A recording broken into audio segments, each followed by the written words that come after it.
Cari telespettatori, cari telespettatrici, ben ritornati al nostro consueto appuntamento con lo SPCGL del Veneto e parliamo quest'oggi con le nostre ospiti, quindi ben arrivata, ben ritornata Rosanna Bettella, responsabile coordinamento donne dello SPCGL, grazie di essere qui con noi, e ben arrivata, è la prima volta che l'abbiamo qui in studio, quindi ci fa molto piacere, Lorisa Vaccari, segretaria SPCGL di Verona, quindi rappresentanza di Verona. E abbiamo il piacere di averle qui con noi perché ci presenteranno una ricerca molto interessante che è stata condotta, poi adesso vedremo anche di capire da che cosa nasce questo interesse, come è stata sviluppata, quante persone ha coinvolto, i risultati a cui è arrivata. È stata condotta su una popolazione di donne anziane, pensionate, adesso vedremo anche il range di età, e sui loro bisogni, sulle necessità, quali sono le problematiche che vengono sottese a uno stato di pensionamento e quindi di anzianità che progredisce. E questo serve non solo per avere un po' il polso della situazione di uno stato che sta diventando sempre più importante da analizzare, perché le persone anziane sono sempre di più, ma anche per capire come bene intervenire, cosa può fare il sindacato che si occupa continuamente di invecchiamento attivo per far sì che le persone vivano il meglio possibile la condizione di anzianità, tenendo conto che la percentuale di anziane attive sono veramente tante, vero Rosanna? Eh sì, le anziane, le pensionate, cioè le persone anziane attive, nel senso che sono tante perché si occupano del lavoro di cura, perché sono molto presenti nelle famiglie che non sono più le famiglie allargate che avevamo una volta, no? Ma i figli sono lontani e devono lavorare, poi con tutto il problema che è legato anche alle dinamiche del mercato del lavoro, con orari incredibili, per cui difficoltà dei servizi pubblici a dare un orario preciso, no? Per far fronte alle esigenze del quotidiano. E quindi le donne, perché siamo ancora nella fase in cui la parità non è raggiunta anche in termini di mansioni, e quindi la cura è prevalente a carico delle donne, fa sì che le nostre donne pensionate si devono sobbarcare questo, e poi spesso, perché se vediamo l'età media, no, delle nostre donne pensionate, anche magari ancora di genitori, perché l'allungamento della vita ha fatto sì che hanno ancora, molte di loro, genitori molto anziani e che hanno bisogno sempre anche loro di qualche cosa. Aiuto. Allora, questo è un gap, bisogna venirne a capo in qualche modo, cioè la società dovrà in qualche modo evolvere, perché così non può, è un sistema involutivo questo. Da che cosa nasce questa esigenza? Quindi allora, c'è stato un qualche cosa che hai visto anche tra l'altro Verona attiva? Certo, diciamo che lo SPI ha un coordinamento donne che è molto vivace, molto presente, sia a livello, c'è un coordinamento regionale, ma poi in ogni territorio c'è un coordinamento di donne che tiene insieme le nostre iscritte dei vari paesi, della città capoluogo, eccetera, e si ritrova abbastanza periodicamente per affrontare tematiche particolari, che apparentemente sono appannaggio delle donne, ma poi dopo si occupano e vogliono così riflettere su temi che interessano poi tutti. È un luogo privilegiato delle donne dello SPI a cui teniamo, insomma, in maniera particolare, e che ha permesso poi in questi anni anche di far crescere e arricchire l'esperienza dello SPI in generale, no? E di aumentare la visione dello SPI su quelli che noi chiamiamo diritti di cittadinanza, sui bisogni della comunità larga, no? Delle persone che noi rappresentiamo. Perché le donne hanno questa caratteristica, che è quella di avere la voglia e la curiosità di riflettere, di pensare, no? Di ritrovarsi in gruppo, di parlare fra loro e approfondire i temi, no? Magari possono essere anche tacciate di non fare politica, ma secondo me, secondo noi, questa è la vera politica, no? Quando si vogliono capire le cose, capire perché succedono certi fatti, perché non so, capire il disagio che che hanno tante persone, donne, uomini, capire i disagi della società, no? Riflettere sul perché delle disuguaglianze, non so. E da là sviluppate poi delle attività, esatto, di iniziative. Quello che è bello, gli voglio dare anche la parola Sì. alla collega. Cosa è successo in modo particolare nell'ambito su di Verona? Che cosa ha notato? Dopo Rosanna ci dirà anche in altri territori. Ma allora, noi abbiamo iniziato questa ricerca perché ci interessava, siamo partiti per capire come funzionano i consultori e soprattutto se sono nell'interesse e nella, diciamo, quotidianità delle donne pensionate o anziane. La cosa, come peraltro era prevedibile, ci ha dimostrato che sono un servizio molto lontano dall'utilizzo delle persone. Infatti quando uno pensa a consultorio pensa a tutt'altra situazione. Ecco, perché, un po' perché c'è stata una scelta precisa nel Veneto di favorire la genitorialità e quindi una determinata fascia d'età, no? Le mamme, i papà, eccetera. E un po' anche perché si è persa memoria sia tra le anziane ma anche tra le giovani che c'è un diritto, c'è un servizio pubblico e c'è appunto il diritto di poterne usufruire per avere un supporto e un'assistenza che copra l'arco della vita. Ridurla a fasce d'età può essere un'esigenza economica per mancanza di risorse, ma non è sicuramente nello spirito istitutivo dei consultori. Quindi lì, insomma, questa è stata un po' la prima scoperta, verifica che abbiamo fatto. A noi, stante così la situazione, ci interessava però capire quali sono le condizioni di vita di queste donne. Come diceva Rosanna, sono donne molto attive perché noi ci siamo rivolti a quelle che frequentano le leghe, che vengono nelle nostre sedi, e quindi donne che mantengono una mobilità, una capacità anche di porre, no, interrogativi, di porre problemi e di ascoltare anche le risposte. Quindi una fascia d'età di donne, tra virgolette, autonome. E quindi capire come vivono la loro età, quali sono le esigenze, lo stato di malessere e di benessere, perché come veniva detto prima, se è vero che la popolazione invecchia e tende a invecchiare sempre di più, è importante che arrivi in questa fase della vita, insomma, in buone condizioni, che non sono solo quelle medico-sanitarie, ma sono tutte quelle condizioni come la qualità della vita, lo stile della vita, che ti portano poi appunto a una vecchiaia, tra virgolette, più sana, più attiva e che vale la pena di essere vissuta. Perché vecchi, malati o infermi, insomma, non è una condizione augurabile. Noi lavoriamo perché appunto ci si arrivi in buone condizioni. Ecco, collegato a questo, quindi questa è stata un po' una cosa, un problema, una questione che è sorta, è stata portata a voi il coordinamento e da là avete notato che non è solo il territorio veronese che ha riscontrato delle problematiche, ma un po' dappertutto, no? Sì, più che altro abbiamo anche pensato che l'idea ottima che avevano avuto le compagne di Verona, no? Poteva essere in qualche modo indagata anche negli altri territori e quindi abbiamo allargato il questionario a tutte e 7 le province. Che età di persone sono state interrogate? Quanto è il campione? Sì, allora, il campione è 848 questionari abbiamo raccolto alla fine, ma in un arco brevissimo, perché ci abbiamo messo un mese e tra l'altro, no, tra giugno e luglio, quindi anche un periodo, perché avevamo anche un po'... caldo. No, fretta, perché avevamo il congresso in autunno e volevamo, se riuscivamo, a portare anche i risultati di questi questionari in quel luogo. E eravamo un po' preoccupate di farcela, invece veramente la risposta delle donne è stata straordinaria.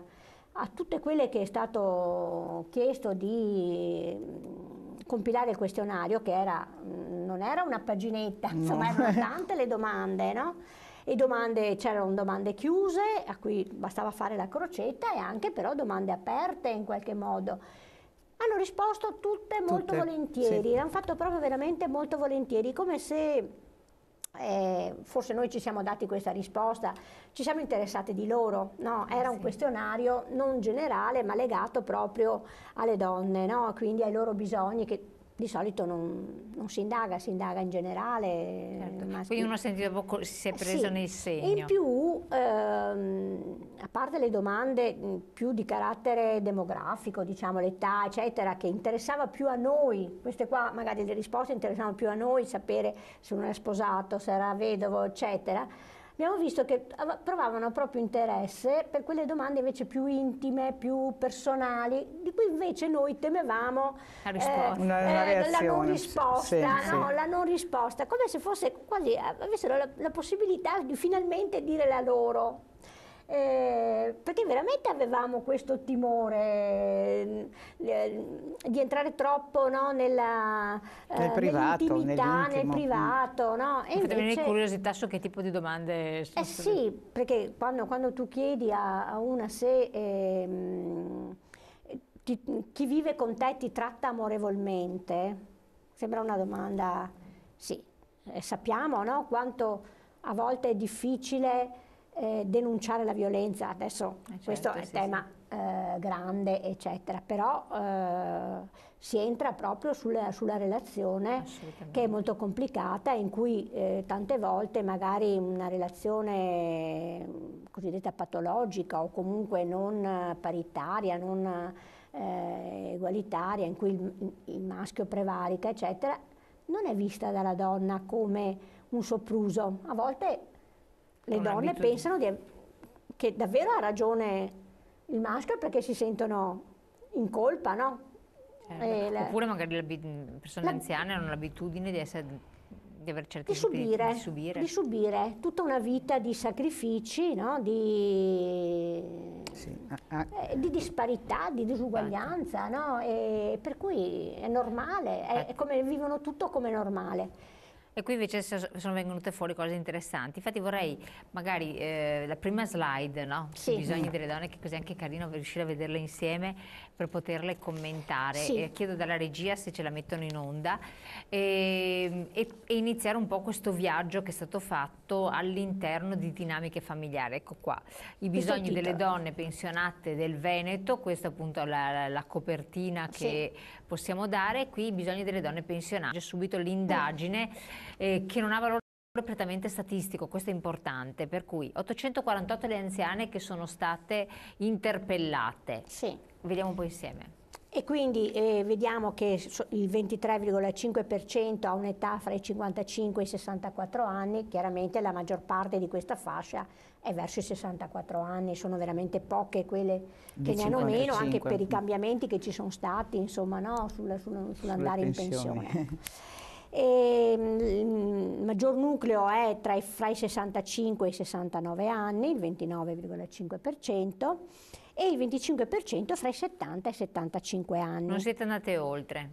Fra i 70 e poi c'è una fascia, l'ultima fascia è quella oltre i 75. Poi c'è un'altra fascia che però forse qua non è... E grosso modo però le percentuali sono le stesse. Uguali. Sì, quindi il 20-25% fascia. 25% è oltre i 75. Sì. Sì, qua probabilmente è saltata nella... Ecco, quindi questo è un po' il campione. Sì. Analizzando questo campione sono emerse differenze sostanziali per fasce di età nelle risposte? Beh, nelle risposte, ma neanche, diciamo che, allora, se si indaga sul fatto dei familiari, eccetera, chiaramente la fascia quelle più anziane non hanno risposte importanti se non relativamente ai figli, semmai, perché magari sono vedove. Certo. Diciamo che la fascia, infatti abbiamo fatto anche dei profili, no? Poi per fasce di età, e si vede che insomma quelle più giovani sono anche quelle più attive, quelle che hanno meno problemi, che sentono meno la solitudine, diciamo, no? Che stanno meglio in salute naturalmente, mentre invece questi problemi man mano che si va avanti con l'età aumentano e crescono. Abbiamo delle differenze, per esempio, anche sugli screening, perché ci sono anche domande di tipo sanitario, mi viene in mente questo. Si vede che oltre i 75 anni non ci sono più screening, perché è vero, non ci sono perché più non screening vengono neanche per più le donne, chiamate. no. Ci si ferma a una certa età, come se anche su questo Forse dopo non c'è più bisogno. Sì, però siccome ho proprio vissuto recentemente un'esperienza a me vicina di un familiare che ha 91 anni, una donna, e gli hanno scoperto un tumore al seno, e un'altra di 87, la stessa cosa, che sembrerebbe, come dire, dopo una certa età dici, beh, non possono più succedere, no, queste cose. Ma siccome c'è l'allungamento della vita e l'allungamento sempre più in salute, bisognerà rivedere anche queste fasce e questi parametri degli screening, perché una donna di 75 anni, mettiamo 75, non è la stessa donna anche solo di 15-20 anni fa. Assolutamente, quindi queste sono cose... Per cui, oppure non puoi pensare che, come diceva Lorisa, il consultorio familiare fa fatica a ricevere donne oltre i 60 anni, ma una donna di 60 è come la donna di 50 di 10-15 anni fa. Per cui veramente cambia il fisico, il mentale, tutto. Assolutamente. Questo anche rispetto agli uomini, anche se forse un po' meno, no? Non lo so. Cosa dice a questo riguardo? Ma sì, il problema, o meglio, l'intenzione nostra è quella di smuovere l'attenzione anche della Regione Veneto, per questo il valore di questa ricerca che è diventata regionale e che probabilmente continueremo, vedremo di approfondire ancora. Di smuovere le istituzioni, ripeto, la sanità veneta in particolare, perché non ci può essere, come dire, questa cesura a un certo punto, no? Allora, prima si diceva, Rosanna accennava al discorso del vivere in famiglia, ci sono situazioni di disagio. Teniamo presente che molte donne, soprattutto quelle magari un po' più avanti d'età, hanno anche pensioni molto basse. E quindi l'alternativa non se ne vanno perché, non solo perché magari sono portatrici di una cultura, no, di un certo tipo, ormai arcaica, ma sono anche portatrici di una situazione economica di estrema difficoltà che le penalizzerebbe in maniera esagerata qualora facessero scelte di abbandono del nucleo familiare. Quindi i problemi sono, come dire, vanno visti, vanno approfonditi, perché poi ogni situazione ovviamente è particolare. Le grosse differenze che noi abbiamo notato, o meglio le sorprese almeno che io ho avuto, è nel bisogno di queste donne di mantenersi in attività, di avere conoscenza, di essere informate. Oltre a occuparsi molte dei figli, degli anziani, fanno anche volontariato.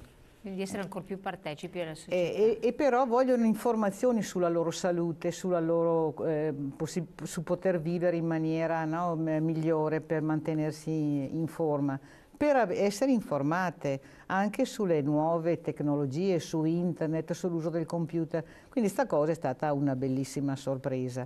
E un'altra sorpresa per me è stata quella di non notare grossissime differenze nei livelli di istruzione. Io immaginavo che abbassando la fascia, quindi se noi prendiamo la prima fascia, è quella che ha incrociato la riforma della scuola d'obbligo, della scuola media. Sì, certo, sì. Però non ci sono grosse differenziazioni, perché la maggioranza si ferma alla scuola dell'obbligo. È vero che siamo anche, no, nel nord-est, quindi con tutta una situazione anche passata di investimento sul settore lavorativo piuttosto che su quello formativo, però insomma è interessante capire anche questi aspetti che sicuramente le giovani generazioni hanno modificato. Ecco. Quindi vedremo anche un gap di età. Torniamo su questi aspetti qua, torniamo anche con le nostre slide, andiamo rapidissimi in pubblicità, pochi secondi.